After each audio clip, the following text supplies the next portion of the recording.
I'd like to thank you all for coming, and I'd like to introduce Greil Marcus, who is a social commentator and cultural critic. He's the author of numerous books, among them Mystery Train, Lipstick Traces, The Old Weird America. He's been a columnist for The Village Voice, Artforum, Salon.com, New York Times, and Esquire magazine. Marcus was the first review editor at Rolling Stone magazine in 1969. And he rated Dead Man, singular, with Johnny Depp as the best movie of the end of the 20th century. He's here today to talk about his new book, The Shape of Things to Come, Prophecy and the American Voice. Join me in welcoming Greil Marcus.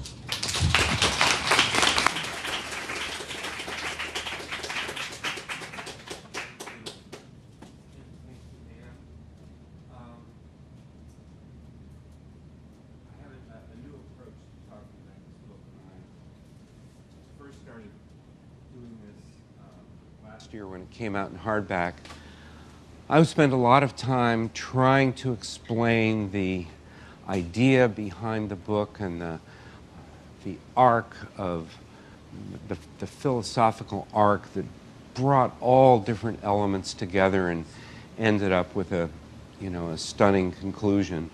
And I'm totally abandoning that, and I'm simply going to read briefly a passage or parts of the book that I hope are interesting. And if anything more comes out of that, fine, and if nothing does, either. Because when you write a book, even if there's an idea behind it, even if there's a grand story or an argument you want to make, when you're writing, what you're writing about is primary. And it's not about how it relates to the whole. It's trying to get it right, trying to get deeper and deeper into the subject.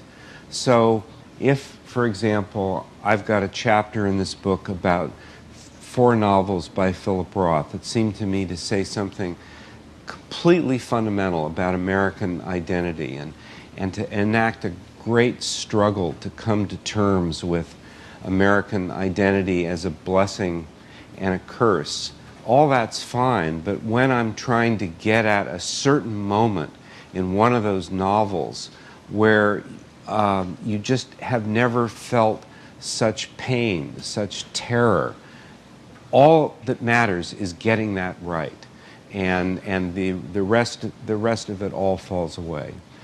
And so if this book has an overarching argument, it's an interesting book or it's a dull book because on any given page something is happening on its own terms.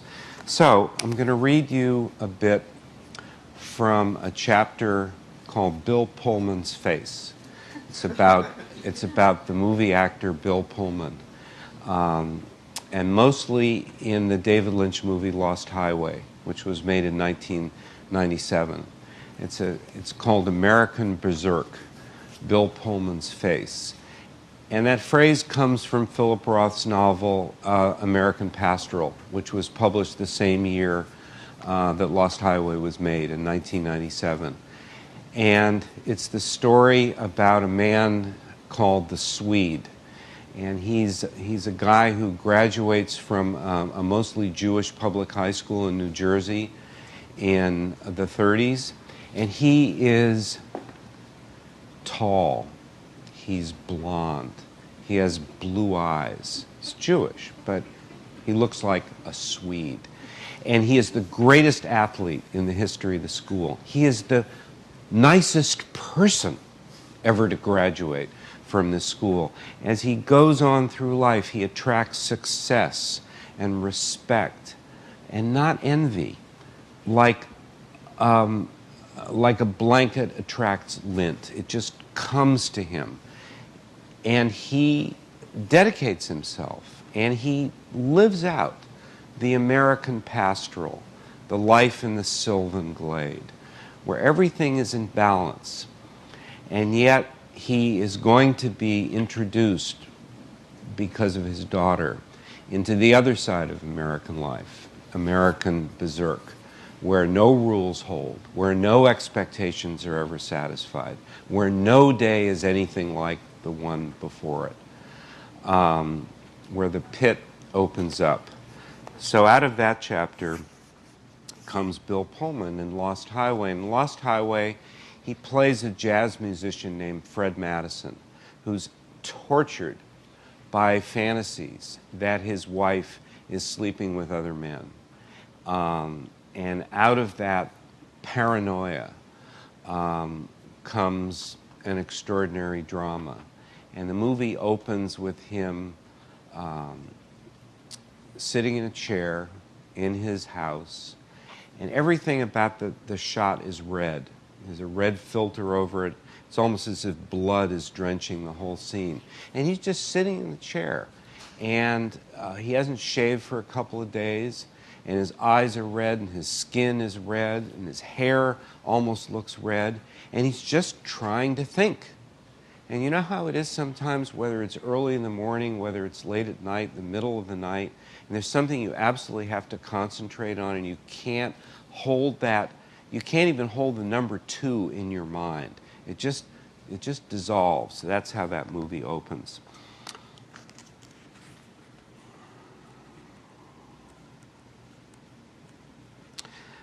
I always saw something in his eyes, David Lynch said in 1998, talking about Bill Pullman, the not the star of While You Were Sleeping, Sleepless in Seattle.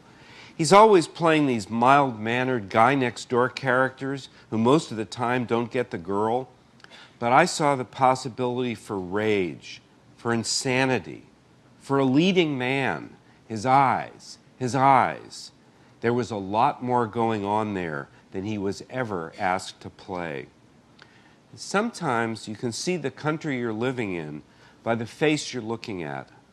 And in moments, Philip Roth's American Berserk has been present in Bill Pullman's face, a face out of a Western at times, but the Old West landscape upended and cracked by earthquakes and drought, the landscape now present simultaneously as a story and a ruin. Far more often, Bill Pullman's face has been so ordinary, so forgettable, or rather nearly impossible to remember, to pick out of the crowd of the movies of the last 20 years, that if anything, it stood for a country that has no need to recognize itself, the zombie nation that is Roth's American Pastoral, when it has swallowed the country whole. The country had a history. Now it's just a place.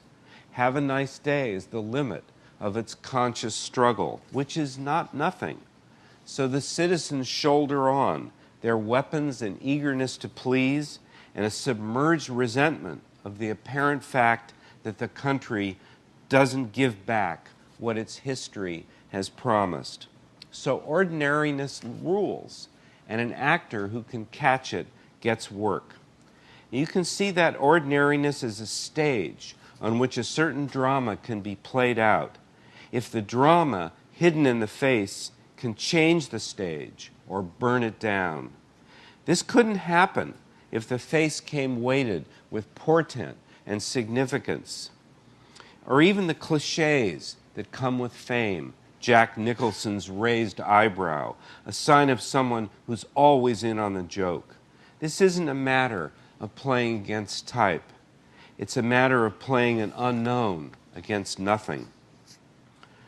Bill Pullman's face is pushed down by a weight he suddenly realized he's carrying. His eyes shade themselves as if he's sighted something on the horizon and he's trying to bring it into focus, a ship that only he can see. But what you're seeing is pure pressure, the weight coming down, the muscles in the face straining to hold it up. The face begins to close, and then it stops, and Pullman pulls back to think it all over, caught up in the joke or the horror of it all, wondering if somehow there might be more to the story, even if he knows there isn't. In Lost Highway, but also in Malice, The Last Seduction, The End of Violence, the version of The Virginian in which he starred and directed, The Guilty, in Rick, a no-singing version of Rigoletto set in a Manhattan consulting firm, and most unsettlingly in his little role in Igby Goes Down, where he plays a man so fascinated by his own depression, his every expression is a rehearsal for the dissolution of the face itself. In all these movies, there are moments when Pullman's face and the weight pressing on it, the weight of the collapse of a marriage, the collapse of belief, the weight of a world that looks just as it did yesterday but no longer makes any sense at all, this becomes the whole of the drama. His face concentrates motives and events so suggestively that it becomes its own landscape, a window opening onto an America defined not by hope but by fear, not by reason but by paranoia, and not by mastery but by sin, crime, and error. At its root, it's a Puritan drama, played out in God's country, a country, the face says, that God long ago left to its own devices, a judgment the face doesn't question and doesn't doubt. Richard Avedon once caught that face. In his show Portraits at the Metropolitan Museum of Art in New York in 2002, overfamiliar work made Avedon's overfamiliar white backgrounds and every pore focus oppressive. But in a room featuring pictures from his collection, his 1985 collection in the American West, there was a breach. Some of Avedon's shots of highway bums are so lurid they're unforgettable in the worst freak show manner. But Clarence Lepard, Drifter, Interstate 80, Sparks, Nevada, August 29th, 1983, that picture was different. Instead of the lantern jaws and thieves' postures of the other men on the walls, Lepard held himself in reserve. The countless big, dark freckles or skin cancers that covered his face and hands spoke for a life lived out of doors. But the dark blazer and the bleached white shirt made it seem as if he were a gentleman farmer out for a stroll. He was fine-looking in an East Coast, old-moneyed way, with a full head of sandy hair. And a full head of sandy hair. And he appeared in two photos. One showing him from the waist up, as if shot from below, softened his features, and weakened his chin, and turned his nose bulbous. But Avedon's second shot head-on and cropped at mid-chest, was Lepard gazing straight out at you. His chin was strong, his nose was hard, and in the way he carried himself, he offered no quarrel with God, but he dared you to judge him. His face suggested Gregory Peck or Robert Ryan, and the disease on his skin deepened his face until you could see Lincoln behind the movie stars. And behind all the other faces, you could see Bill Pullman. You saw a version of Bill Pullman. Dave always had Bill in mind, Barry Gifford says. Barry Gifford, who co-wrote Lost Highway. David likes to have a kind of neutral character. It was hard to read Bill Pullman's face. It's the sign of a great actor, Lynch says, to inhabit the character so that the character changes him. He can play Fred Madison, Gifford says. He can go out and play President Madison, or for that matter, President Thomas J. Whitmore in Independence Day in 1996, which amounts to the same thing. Most often, Bill Pullman has disappeared into his face, into a mask of bland, sexless handsomeness. He's the sheepish grin in While You Were Sleeping. He's the straight man in Sleepless in Seattle. He's the rogue CIA agent in Spy Games. He's in a score of different movies where he's mistaken for Bill Paxton. Or maybe it's Jeff Daniels. Nobody can really tell who he is. His vagueness is so complete in these movies that it becomes its own kind of nihilism.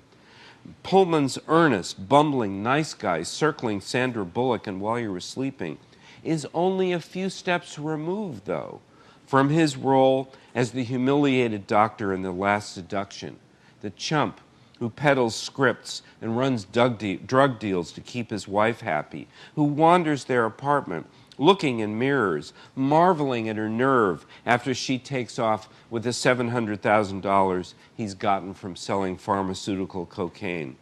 The fighter pilot president in Independence Day, always clear thinking and resolute in the face of an attack on the planet by aliens from outer space. He's a combination of the World War II pilot George Bush and Bill Clinton. Bill Clinton, for whom at the White House, the White House that's blown up in the movie, Pullman screened the film. This character, the heroic president, is a character mathematically reversed in Lost Highway and Igby Goes Down. The persona an actor develops is itself a landscape, and the roles where Pullman gets lost in the scenery are a backdrop for the real action, a foundation for the house that's going to be pulled down. That may be what Lynch saw in Pullman's eyes, the rage, the insanity in the guy next door.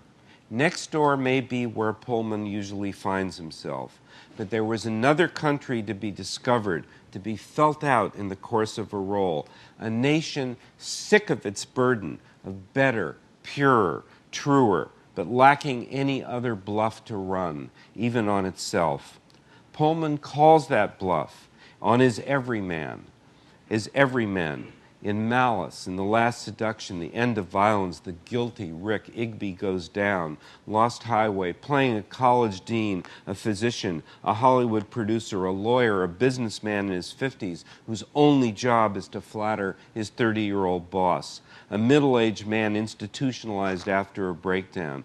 All these men are cuckolds, but they appear less surprised by the betrayals of their wives than amused, stunned, even thrilled to find out how intertwined their lives are with evil.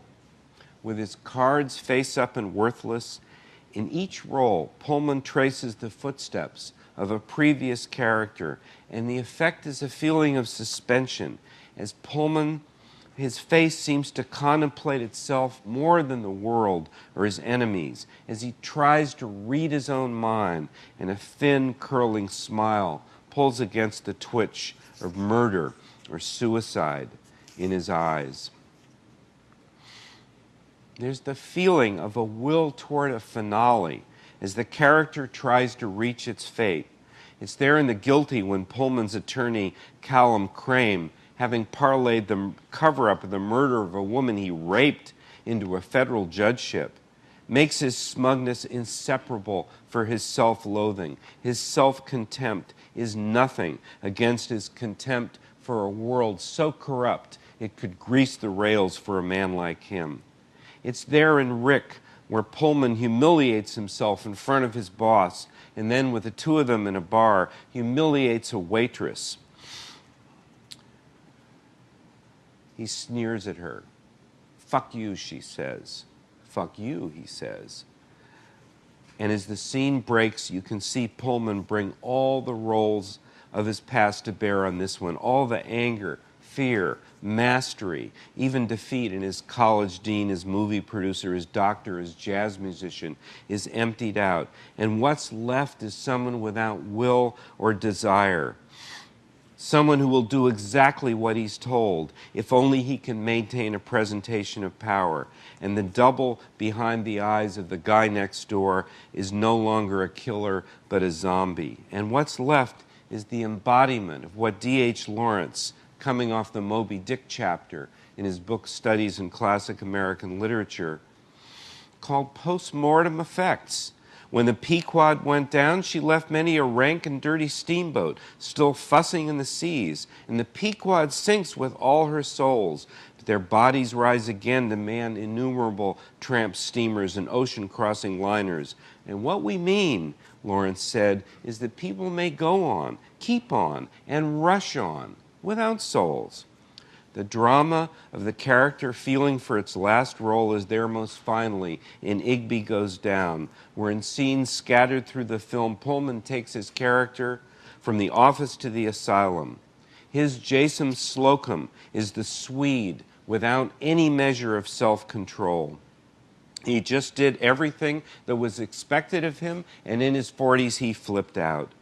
In Jason Slocum's office there, in his absolutely clean desk made of blonde wood, and inside the long, shallow drawers are hundreds and hundreds of cigarettes, individually placed in beautiful rows, as if the drawers had been designed precisely for them and nothing else. It's an image of the only desire left to a man who's blown his brains out merely by emptying himself of every other desire, an infinitely repeating image of the condemned man's last cigarette. His son Igby, who it turns out is not his son at all, grows up with a father who walks heartily, smiles cryptically, and after a time never bathes. At the dinner table, his wife asks whether he's taken a shower. He gets up as if offended, and then he returns to the table naked and delivers a homily about the importance of personal hygiene. There's a squint, but there's nothing in it but an attempt to get the world to come into focus. And at the end, in the asylum, there's not even that. Just a puffy-faced man sitting in a chair staring at nothing, though somehow you see a naive but deadened intelligence, a memory of questioning that's like the phantom pain of a missing limb. So that's a dive into an attempt to see a country and how it works in one man's face. If you have any questions about this or anything else, or any arguments or disputes, I'd love to try and respond. Raise your hand. Is that a hand? Is that microphone? Okay.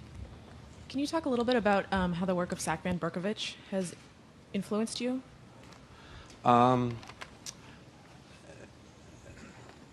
Sack Van Berkovich. For those who don't know, Sack Van Berkovich is an American historian. He's originally from Canada. He was named for Sacco and Vanzetti, thus Sack Van. And he wrote a book that was that lies behind this one, called American Jeremiad.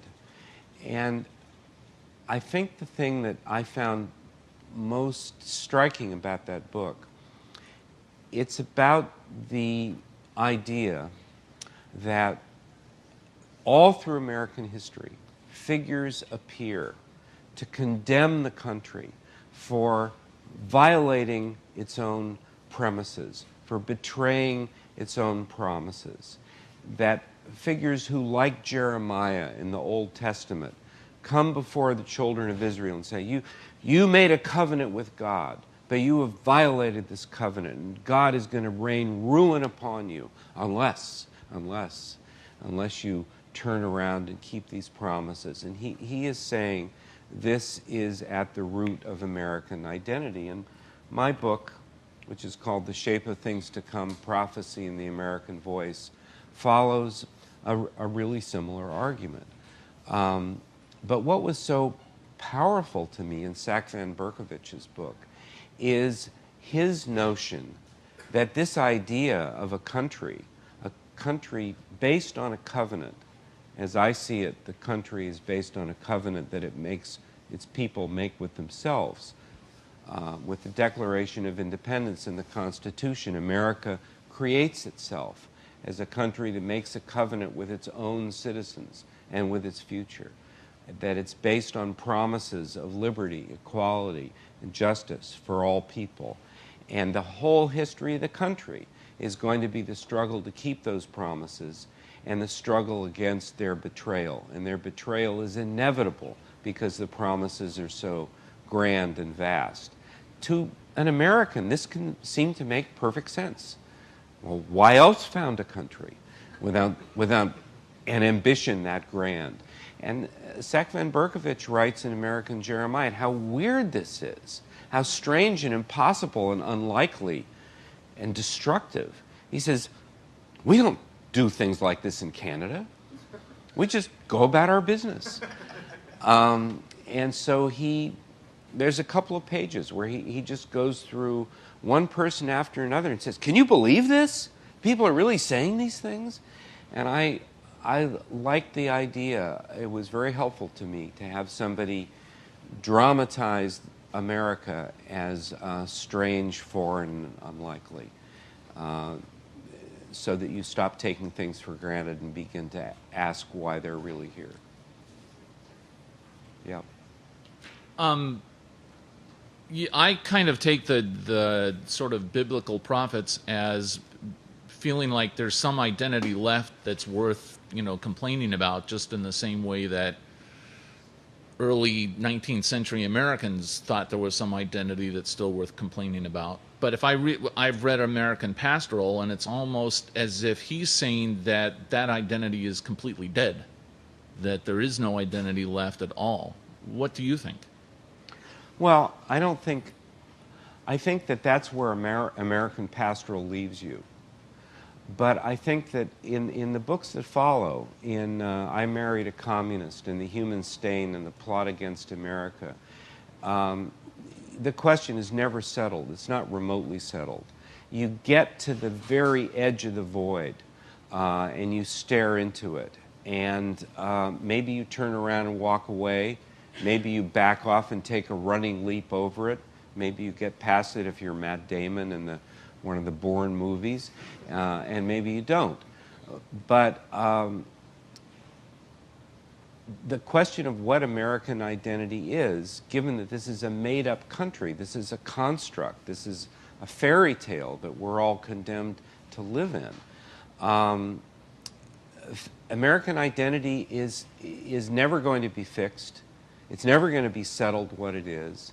And you're always going to be faced with the question that because the country is made up, American identity doesn't even exist. And we all belong nowhere, and we belong to nothing. And to make that question real, Roth has to push you to the point of dissolution and complete emptiness. For myself, I don't know the answer to the question. I didn't think about this very much. When I was growing up, I had different kinds of identities. And I knew that I was a Californian. That was really important to me. And I knew that I was Jewish. And that was kind of confusing. But I also knew that especially I was from San Francisco people. And that was really a big deal. That made me very proud. But I didn't think about the question of being an American, really, until I got to college and I began to read the Puritans, began to read the Founding Fathers, read Abraham Lincoln and Herman Melville. And I saw all these people saying, this is something special, this is something different. There's never been anything like this in the history of the world. No one has ever embarked on the adventure that we're caught up in. And that was thrilling to me. And I began to think about it differently. My parents had no problems identifying themselves as Americans because they lived through the Second World War, where in a lot of ways the country was refounded, was recreated. And they grew up. They didn't grow up, but as adults, the face of America for them was Franklin Roosevelt. I remember somebody asking Bob Dylan in the 60s if he ever wanted to grow up to be president. He said, hey, when I was growing up, Harry Truman was president. Who'd want to grow up to be Harry Truman? And the same was true for me. You could think of a lot of people, I suppose, wanted to grow up to be John F. Kennedy. By the time he was elected president, I was already too far along. But God knows I didn't want to grow up to be Dwight David Eisenhower. So these questions became real to me after that. And whether there is such a thing as American identity, whether we've reached a point in our history where the last thing that matters, the last thing that would be interesting, would be that question, I don't know. Hope not.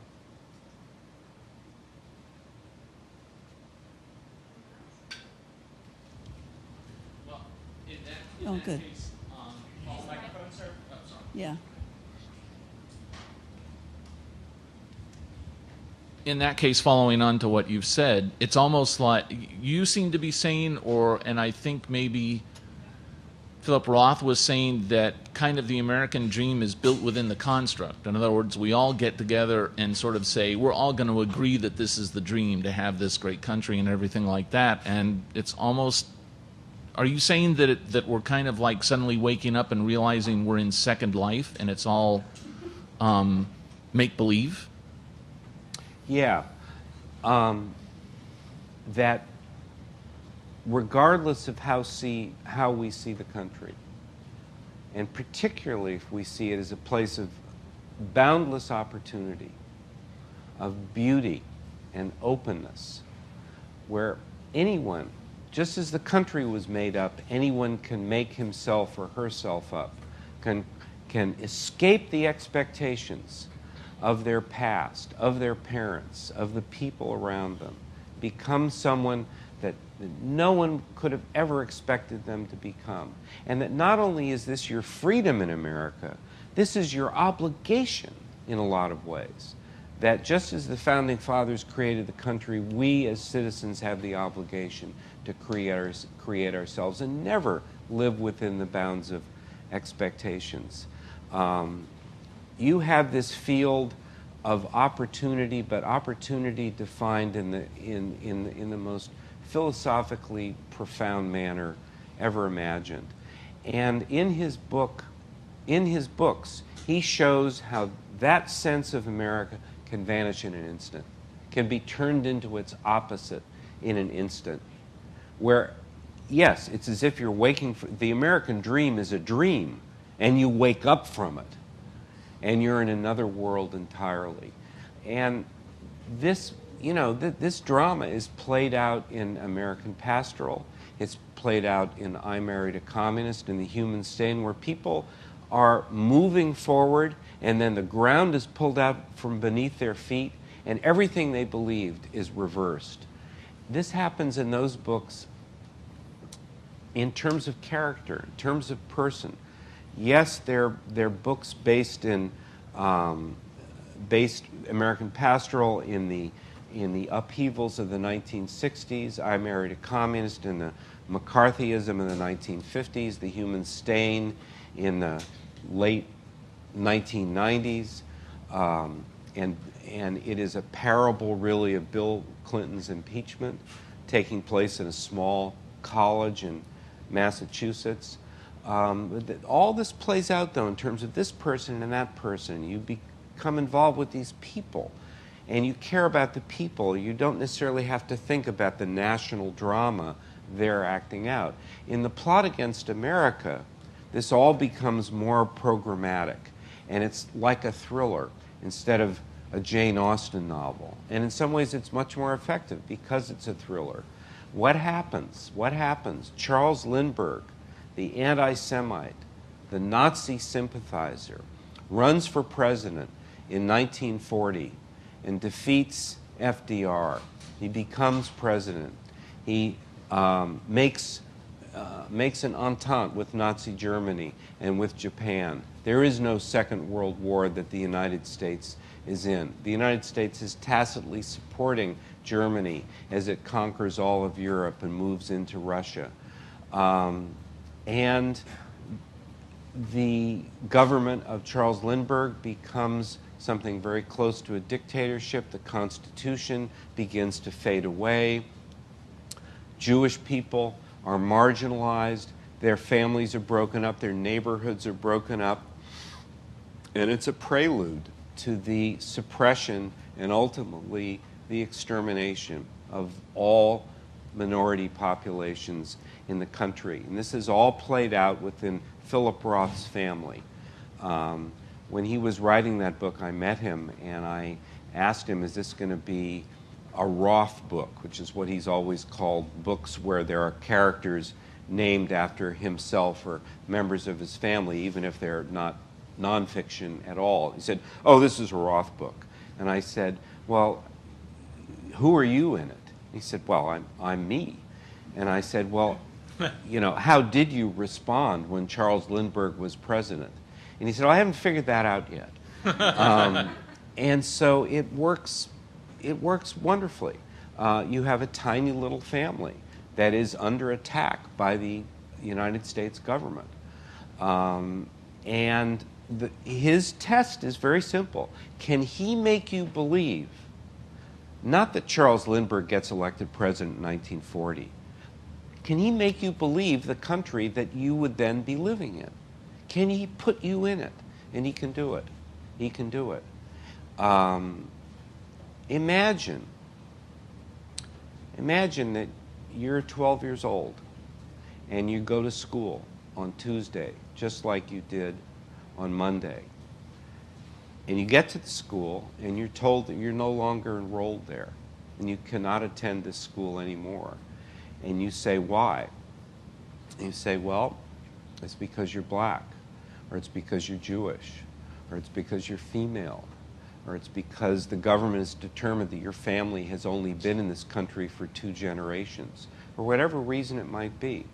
And you say, well, that's ridiculous. That's not fair. That's not right. And you're told, well, that's the way it is. And that's simply the first step toward living in a different country. And that's I think, the drama that is taking place in all of these novels. I guess you get the idea that if you ask me a question, you get a long-winded answer.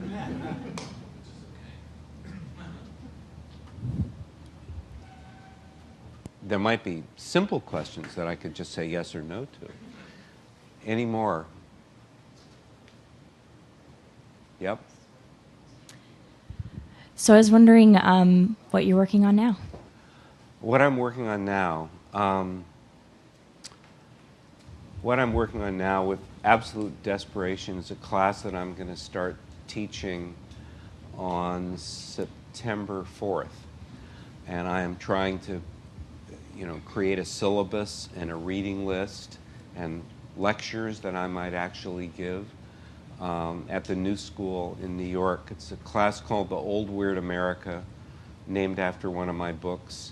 And it's about old folk languages from the 19th century, how a whole body of song came together out of fragments that nobody could claim they wrote, but that everybody could claim belonged to them.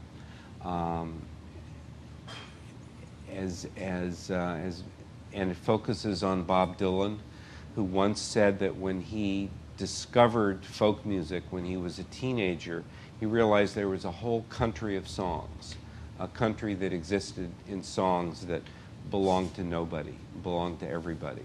And that meant that you could take pieces from one song and put them in another song and create something completely different. You could take a song that had been sung thousands and thousands of times by hundreds and hundreds of people, and you could change a word here and you could change a word there until it became a song that had never been sung before, a song like John Henry. So that's what I'm working on, that class. Yeah. Okay, so I suppose I'm exposing my ignorance here, but I'm not sure I understand what the term prophecy means in, within your subtitle, and how that relates to what else you've told us about this book. Well, when people think of prophecy, they think of predicting the future. But all through American history, people are named prophets. And often in a very casual and undefined way. And, maybe this first struck a chord for me reading an essay by Edmund Wilson about Abraham Lincoln.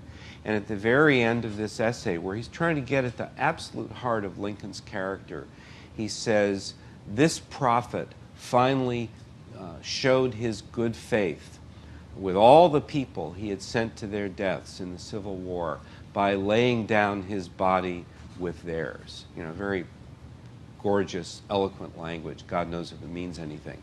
But it just said, this prophet, and I remember, prophet? What are you talking about? Why is he a prophet? He's a prophet because he forced the people of his community to come to terms with who they were, who they are. He said, you have to make choices. You have to decide what kind of country, what kind of society you want to live in, and what sort of role you're going to play in it.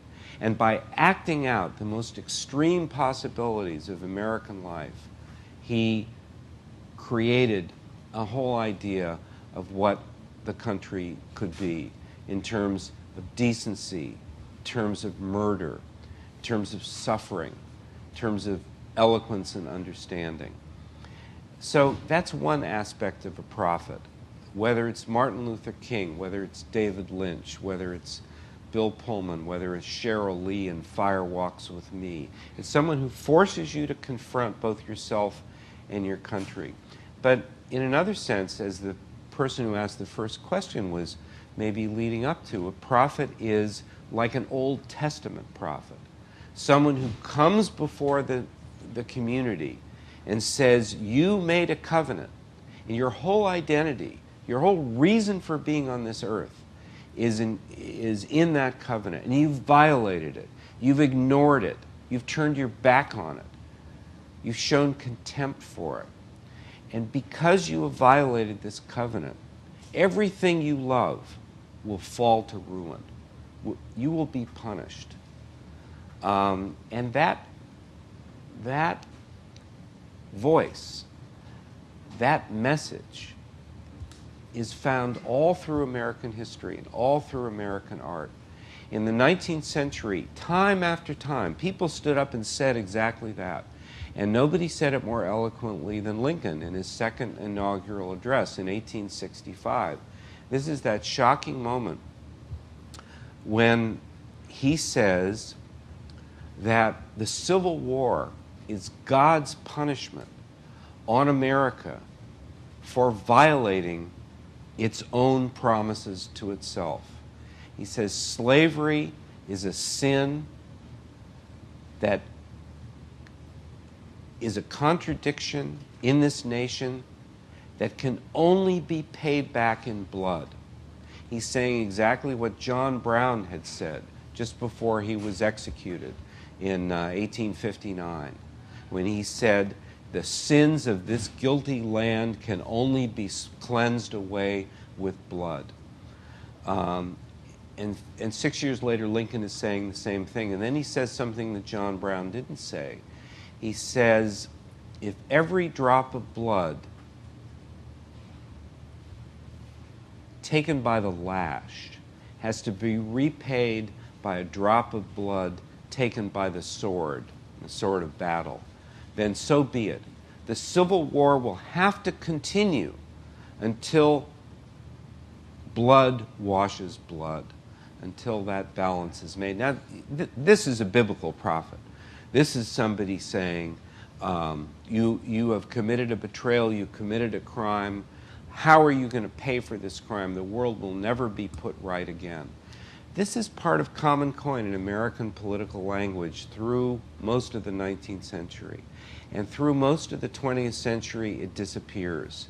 And you find this same drama, the same accusation in art and not in politics. So this book has a kind of political, rhetorical frame, but the heart of it is seeing how this drama continues, how people continue to wrestle with it in movies, in novels, in music, in poetry. So I hope that's a little clearer. Well, thank you very much. Thank you for coming. Greil will sign books. So, Thanks a lot.